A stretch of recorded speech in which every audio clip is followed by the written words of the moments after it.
Here we are, I'm just gathering some ingredients. So I've got an opened bottle of passata di pomodoro. That's made with little cherry tomatoes. I had it open, so that's what I'm going to be using. Here I've got some pancetta cubes, which you might find in your supermarket called lardons. That's the French, but this is pancetta. Then I'm going to be using a shallot. You can use onion. Some people in Naples, they put garlic in their pasta fagioli, but I prefer either onion or these. And then, so I'm going to be using these canned beans, which are organic, just from my local supermarket.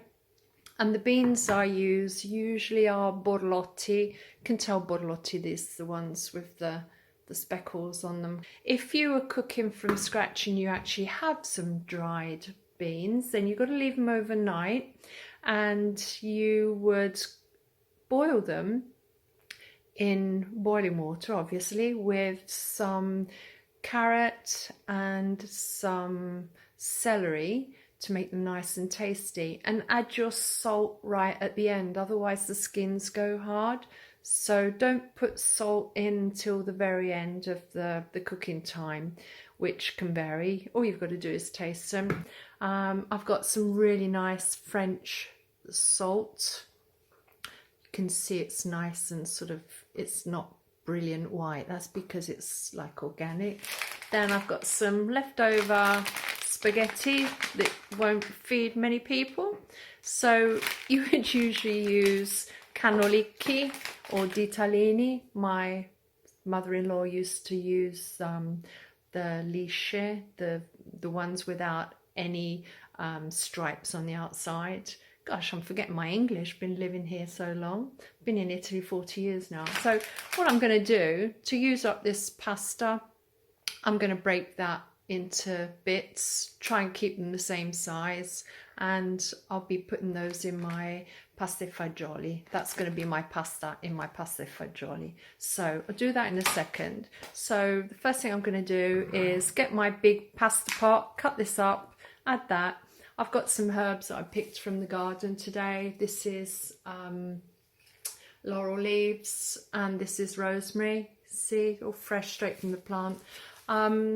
I don't usually use that, so actually I don't think I'll put it in. I just like mine quite simple, and I'll put probably lots of pepper on at the end. So we're gonna get started. And I've got to say, you need some extra virgin olive oil. I always use extra virgin, even for frying. I know it's probably a waste of money to use it for everything, but I'm quite particular about my oil. I've just got my chopping board, and we're gonna just chop this up. Chop that up as best you can. Oh, there's 3 bits in this one.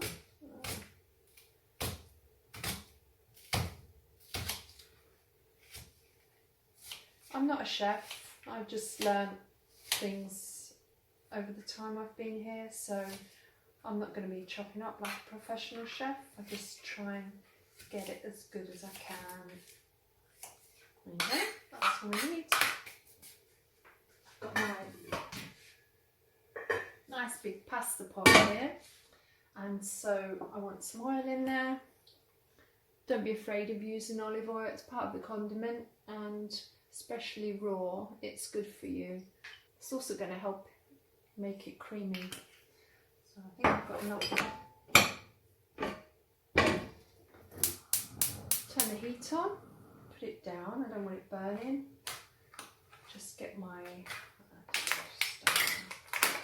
I'm going to put the whole lot of that in there. It's actually nice and lean.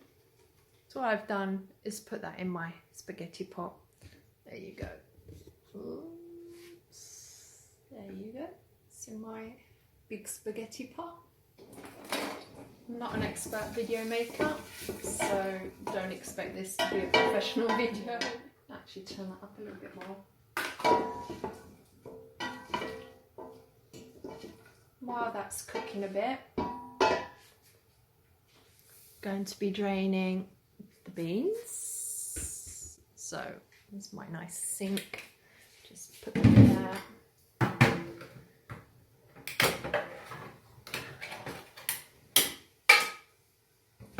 I drain the water off because it's pretty. So I'm just going to rinse some.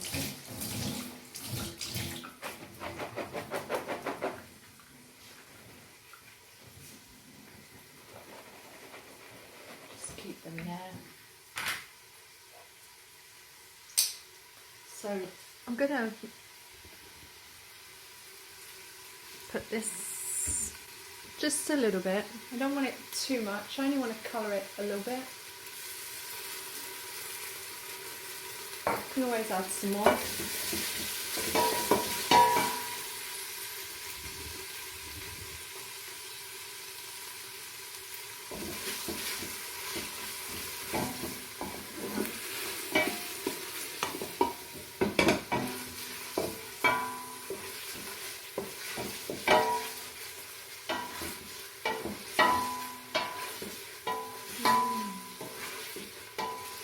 I use a big pot because then, apart from the fact it's going to be like a soup, so you want quite a big pot, but I use a high pot nearly all the time unless it's a frying pan, because then you don't get splashes all over your nice kitchen.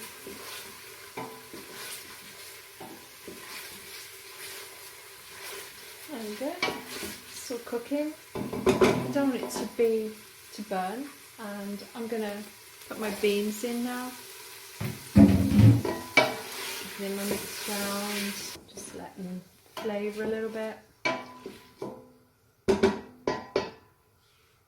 Now, I live in the middle of the countryside, so I've got a well, which means I use the water for making pasta, but if I make a soup or a risotto, anything where the water is going to stay in what I'm cooking, I use mineral water. Disadvantages of living in the middle of nowhere.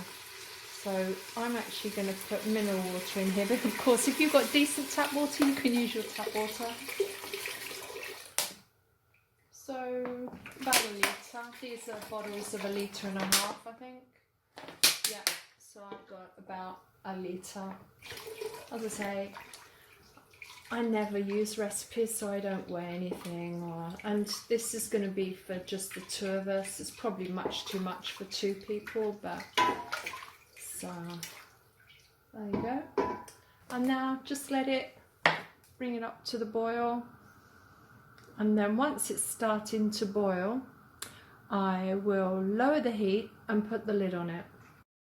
Put the lid on, and I've turned it down, and that's because I don't want it boiling away and all of the liquid evaporating. So I'm just going to simmer that. Probably all in all, after I've put the water in, it's going to probably stay for about 20 minutes cooking.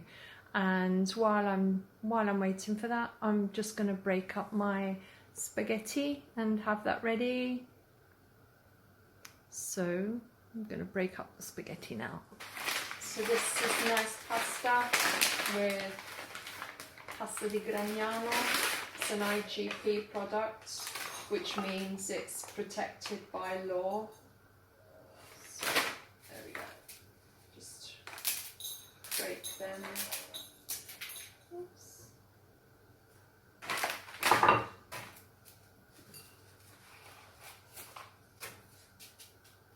Okay, just like my mother-in-law used to do. So it's a good way of using up old bits of pasta. You can use all sorts of pasta shapes. Everybody prefers different ones.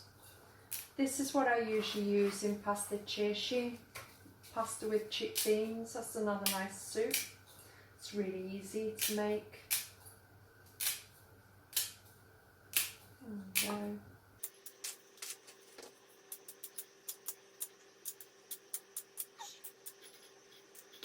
Might be able to get your kids to do this.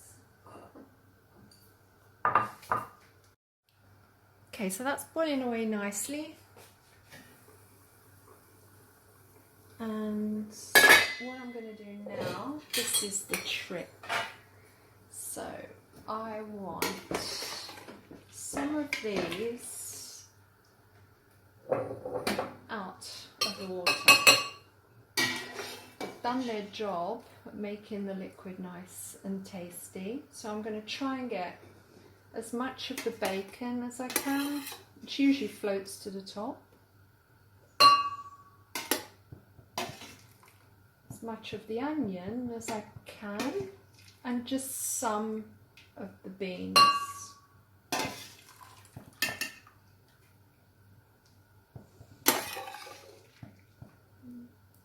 More there.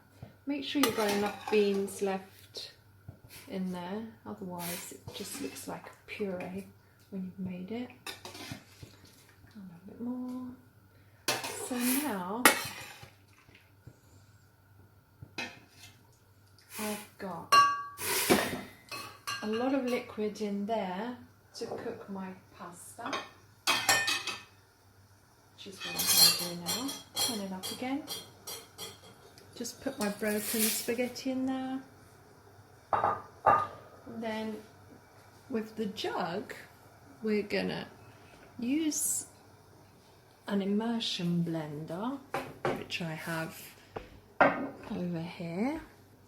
So this is the trick. You want to mix your beans into a nice puree. So I've actually got all the bacon, or most of the bacon in there, and some of the onion, so that's really nice and tasty. And I'm going to leave this aside.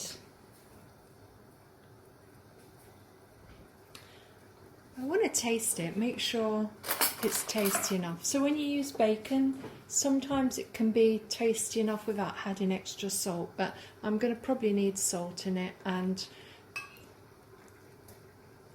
yes, I do. And I probably should have put my salt in the water before I started, but never mind. It's still going to be in there a little while, so I use quite a lot of salt. Spaghetti will take usually, I think it's 9 minutes. I always taste mine, I never use a timer.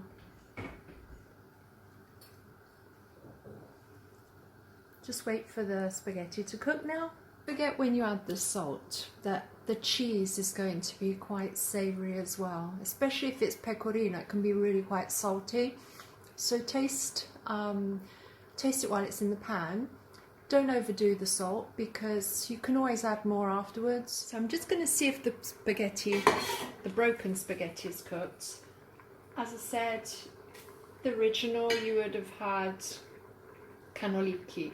So spaghetti, when they're al dente, you can't really see that, but it's slightly white in the middle. That's perfect. Just 1 more minute cooking. So now what I'm going to do, the puree I had in my jug, it's going to all go in there.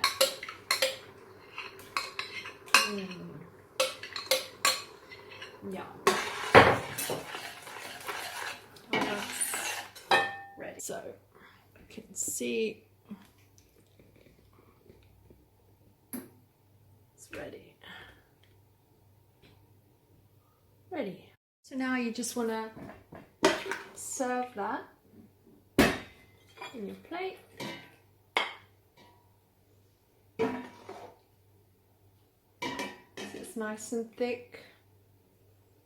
You can make it a different consistency if you prefer it. You can just leave less liquid.